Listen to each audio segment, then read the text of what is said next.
On behalf of the General Assembly, I have the honor to welcome to the United Nations His Excellency MUHAMMADU Buhari, President of the Federal Republic of Nigeria, and invite him to address the Assembly. Mr. President, Heads of State and Government, let me, on behalf of the government and people of Nigeria, congratulate you on your well-deserved election as President of the 76th session of the United Nations General Assembly. I would like to assure you of the full support and cooperation of the Nigerian delegation throughout your tenure. I would like to commend your predecessor, His Excellency Mr. Volkan Bashir, for the many remarkable achievements recorded during his tenure despite the challenges posed by the COVID-19 pandemic. Permit me to congratulate the Secretary General Antonio Guterres on his re-election and commend his strong commitment to making the United Nations more alive to its responsibilities. I also want to express my gratitude to him for reappointing Ms. Amina Mohammed as the Deputy Secretary General to assist him in discharging his responsibilities.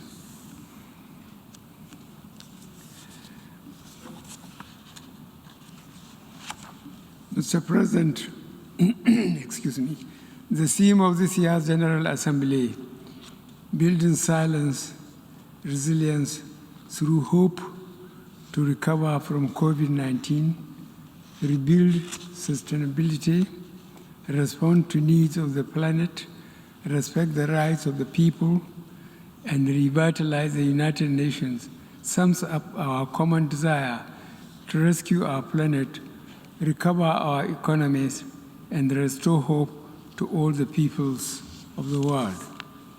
In this regard, my delegation will continue to support the United Nations as the indispensable forum for international cooperation and the cornerstone of the multilateral system rooted in respect for international law, including international human rights law, and predicated on a rules-based order.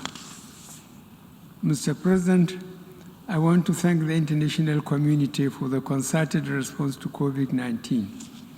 The solidarity and the drive to contain the first truly global health emergency of our time is a pointer to the many things we can achieve if we work together. On our part, Nigeria has made strenuous efforts to contain the virus and hold its deadly onslaught on our people. Our efforts have been rewarded with moderate success. At the outset, we recognize detection and contact tracing to be important tools in combating the virus. In this connection, from a mere 4 laboratories with testing and detection capacities, we ramped up the facilities to over 140 centers today. Similarly, we built isolation centers and emergency hospitals wards in record time all over the country. We carry out genomic sequencing in designated laboratories across the country with a view to detecting variants in circulation. In addition, over 40,000 healthcare workers have recently been trained on infection, prevention, and control measures with the support of various partners.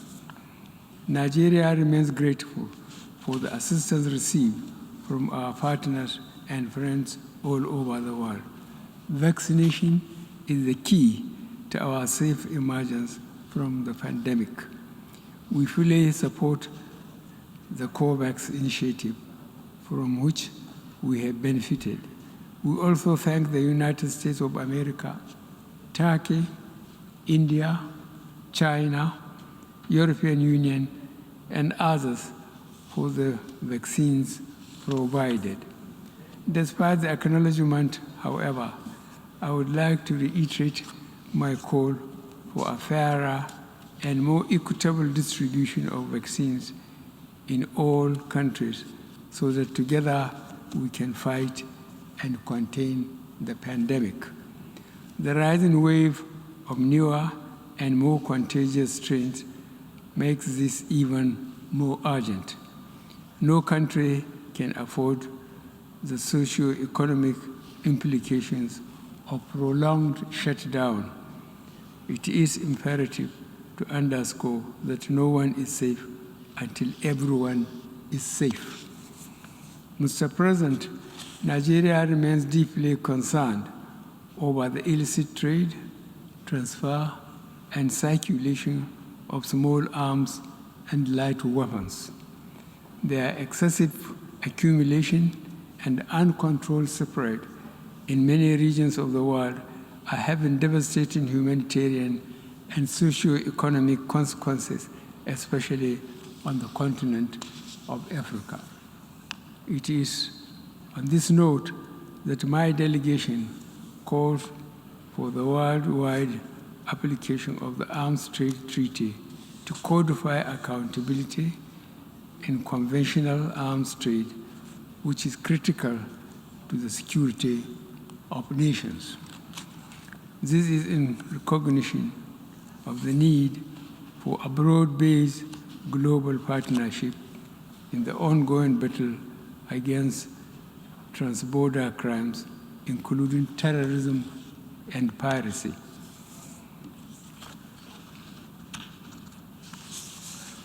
Mr. President, we must deal not only with the symptoms of conflict, but also the immediate causes that fuel conflicts in the first place. These include poor and undemocratic governance, human rights abuses, poverty, ignorance, injustice, and inequalities.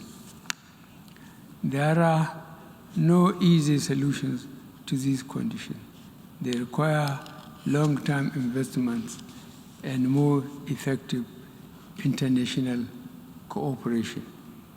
In this connection, my delegation underscores the importance of promoting peaceful, unfettered, and inclusive participation of states in global actions towards conflict prevention. This will facilitate the achievement of the 2030 Agenda for Sustainable Development and the African Union Agenda 2063. In West Africa especially, our democratic gains of the past decades are now being eroded. The recent trend of unconstitutional takeover of power, sometimes in reaction to unilateral changes of constitution by some leaders, must not be tolerated by the international community. Nigeria fully supports the efforts of ECOWAS to address this growing challenge and appreciates the support of both the African Union and the United Nations. In this regard, I would like to reiterate that as leaders of our individual member states, we need to adhere to constitutional provisions of our countries, particularly on term limits. This is one area that generates crisis and political tension in our sub-region. Mr. President, Nigeria is fully committed to nuclear non-proliferation and has always supported the view that it should involve all states. Disarmament conventions deserve the support of all states, small, large, nuclear, or non-nuclear. Nuclear weapons remain the ultimate agents of mass destruction, and their total elimination should be the final objective of all disarmament processes within the broad spectrum of goals being pursued by the United Nations. In this regard, Nigeria would participate actively in forthcoming review conference of Nuclear Prohibition Treaty and also the first meeting of states parties to the landmark treaty on the provision of nuclear weapons, scheduled to take place within the first quarter of 2022. Nigeria regards these upcoming events as important steps towards realization of a world free of nuclear weapons. We are therefore supportive of any diplomatic efforts in this direction. We hope that the upcoming Nuclear Prohibition Treaty Review Conference would lead to a successful outcome that would facilitate the nuclearization of the world. We will do our part to ensure such an outcome. Mr. President, terrorism continues to dominate security discourse worldwide. In Nigeria, Boko Haram, terrorist group, though fragmented by internal strife and weakened by our defense forces, is still active and preying on soft targets. Nigeria will continue to work closely with United Nations counter-terrorism bodies and entities with a view to bringing this scourge to an end. Nigeria has spared no effort in addressing the challenges of terrorism posed by the activities of Boko Haram in northeast Nigeria, the Lake Chad region, as well as banditry in the northwest and north central. Mr. President, the impact of climate change is already with us in Nigeria, manifesting in various ways: conflict trigger, food insecurity, drying up of lakes, loss of livelihood, and youth migration, among others. The trend is the same in many other countries that are threatened by forest fires, rising seas, drought, and desertification. As leaders, we must create inclusive and gender-sensitive policies that address all issues connected to climate action for mitigation and resilience. This is why we are working on a transition to low-carbon economy consistent with achieving the Paris Climate Agreement on the Sustainable Development Goals. Mr. President, combating illicit financial flows and ensuring the recovery and return of illicitly acquired assets have the potential to provide resources in the immediate term for financing development in the area of COVID-19 pandemic and beyond. It drives national governments of resources needed to provide adequate and meaningful resources of livelihood for their citizens. The latter gives rise to more irregular migration patterns and unwholesome consequences for interstate and human relations. Mr. President, the issue of debt, we have seen that developing countries have been faced with unsustainable debt burdens even before the pandemic. The COVID-19 pandemic has increased the risk of a new wave of deepening debt where vital public financial resources are allocated to external debt servicing and payments at the expense of domestic health and financing for critical development needs.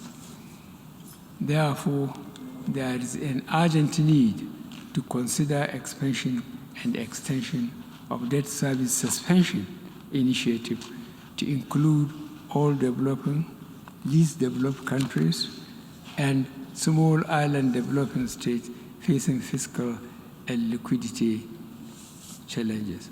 Mr. President, Nigeria reaffirms that international trade is an engine for development and sustained economic growth, as well as global eradication of poverty. We therefore call for the reform agenda that will engender better recovery from this crisis, build resilience to future shocks, and pursue transformative development strategies that can deliver the 2030 Sustainable Development Goals. Mr. President, the global food system has in recent times been impacted by several factors, such as population growth, availability and accessibility of arable land and water resources, climate change, and loss of biodiversity. Climate change and unpredictable shocks, such as the current global pandemic, further exacerbate vulnerabilities in the global food system, requiring the United Nations urgent attention. Mr. President, Nigeria has been steadfast in safeguarding human rights, including the advancement of women, the protection of children, the protection of the rights of people living with disabilities, the treatment of migrants, refugees, returnees, and displaced persons, as well as the promotion of fundamental freedoms through all legitimate means. In this regard, my delegation recommends the positive example of leaders like Prime Minister Jacinda Ardern of New Zealand. The recent rise in hate-related crimes globally underscores the urgent need to continue our engagement about racism, racial discrimination, xenophobia, and other related intolerance. It is sad to note that the issue of racism remains alive globally. We are beginning to forget our affirmation of the inherent dignity and the equal and inalienable rights of every individual as enshrined in the United Nations Charter. No society can claim to be free or just if it is deprived of any one of these rights. Today, racism drives hate crimes and institutional discrimination.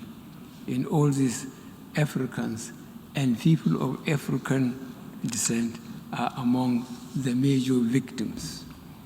I am confident that this forum will make significant impact in the quest to end race-related vices and injustice. Mr. President, no reform of the United Nations system is more urgent than that of Security Council. Stakeholders around the world are asking how such power could be concentrated in scant representation. The governmental negotiations have taken too long, some 15 years. We must avoid going in circles. Consensus has been achieved in some of the elements of this reform, especially that of the representation of Africa on the basis of the El-Zuwaini Consensus and the Sartre Declaration. It is unreasonable to expect unanimity in this matter. Mr. President, our organization is at the peak of the multilateral system. It is also the preeminent body for solving our current and emerging challenges and for developing norms that are protective of us all. In the current moment, hope for this is dependent on how we assist each other to get COVID-19 out of all countries, regardless of their classification. We can do and we must do. In this regard, Let me close my statement by paying special tribute to a great and humane internationalist and an exemplary practitioner of multilateral cooperation.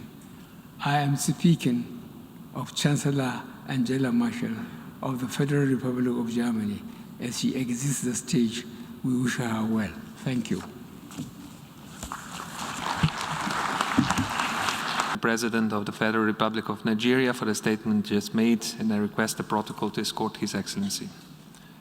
Address regional disputes, invoking the UN Charter, as well as the decisions and resolutions of the General Assembly or the Security Council. To what extent the weakness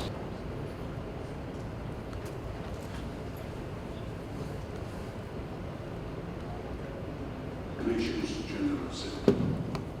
Equations, but President of the Republic of Cyprus, I request the protocol to escort His Excellency.